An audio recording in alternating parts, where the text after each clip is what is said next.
Ал құрметті Аягөз тұрғындары, және өздеріңіз куә болдыңыздар.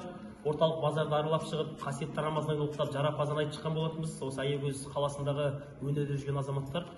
Қазақы нақышта әдемі жарапазан орындалды.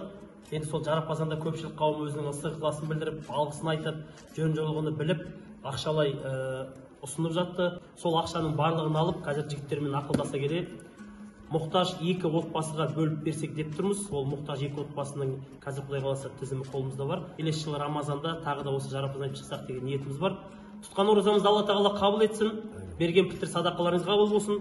Тек қана жақсылық тілейміз. Еліміз аман, жұртымыз тыныш болсын. Рамазаннан Рамазанға аман есен жете берейік.